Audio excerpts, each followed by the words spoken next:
Ma guarda il castello, lascia perdere. Va bene, fai 1000 fotografie. Non l'hai mai visto, non vuoi vedere cosa vuoi vedere. Sì, ma non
Bé, era un objectiu des de principi de temporada parlo de la planificació que va fer la tècnica de la temporada, portar la tripleta de 8 aquí, perquè pensàvem que podíem arribar i que això ens permetria sobretot poder afrontar la temporada, concentrar-nos i amb molt de temps i amb molta tranquil·litat per treballar estructures noves. No? Fora d'això, és brutal arribar a l'abril i fer una tripleta de 8. Sortir de plaça amb Castellers de Barcelona, amb Joves de Valls i amb Bordegassos, fent la millor actuació de la diada. Ser la tercera colla del món castellà el 2015 que fa la Torre 8 amb folre. Vull dir, tot és extraordinari. És que no, més enllà de la racionalització del que hem fet, és extraordinari i és una cosa que molts segur que pensaran impossible.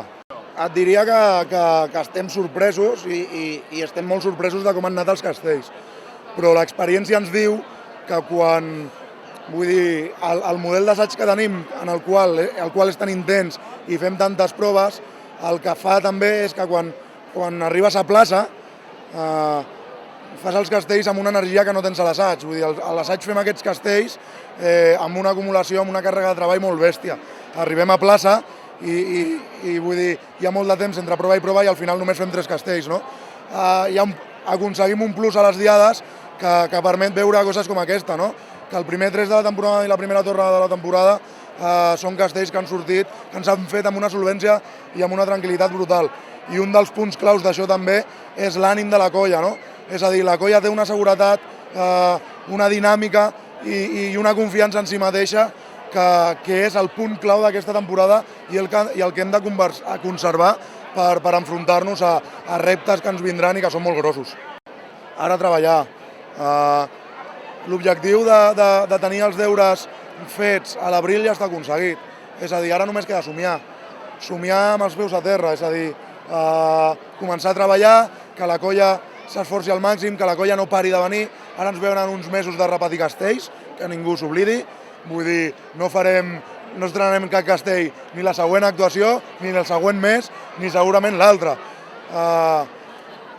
Deixant de banda els pilars, però ara toca repetir, consolidar i sobretot toca molta feina d'assaig i agafar i si es pot, treballar al màxim tots els assajos perquè els objectius que ens plantegem, com són castells de 8 i mig, puguin arribar ben d'hora. Això ja ho diu tot la pregunta, no? És magnífic, què hem de dir. Si això és fruit de la bona feina, de la gent que està responent, dels assajos. I vol dir que això per mi és el punt de partida de lo que volem fer aquesta temporada. Ara comença la temporada en sèrio, ara hem de començar a treballar i hem de pensar si volem quedar aquí o volem fer més. I per això ens farà falta tota la gent del món, tota la gent del Vendrell. I què farà la colla perquè la gent vingui? Bueno, suposo des de l'equip de comunicació i des de l'equip d'àrea social estaran treballant per diferents propostes per atraure la gent, però jo crec que és prou atractiu aquests objectius. A Vendrell hi ha moltes camises que encara estan a l'armari i, conyo, traiem-les, venim a plaça, venim a assajos i podem estic segur que veurem un nen del Vendrell fent coses molt més grans encara. Tu que portes una trajectòria amb els nens, que ara no és president però també has estat cap de colla, com ho veus? El moment, la situació, el present, el futur? El moment és que hi ha molta gent, està responent molta gent. El problema que tenim és que hi ha molta gent que entra però també surt. Vull dir, hem d'intentar assegurar-nos molta més. Hauríem d'estar al voltant de les 300 persones, 300 castellers, per poder fer un salt definitiu. Les coses han canviat molt, jo crec que l'equip tècnic treballa molt, és realment un equip. Jo no puc dir si el cap de colla l'any passat, si el de tronc, sinó tot l'equip tècnic és un equip. Si no hi ha un nom d'una persona, hi ha un equip que està treballant molt i això es nota. Hi ha una organització, són una colla que no canta pinyes i això és inèdit també.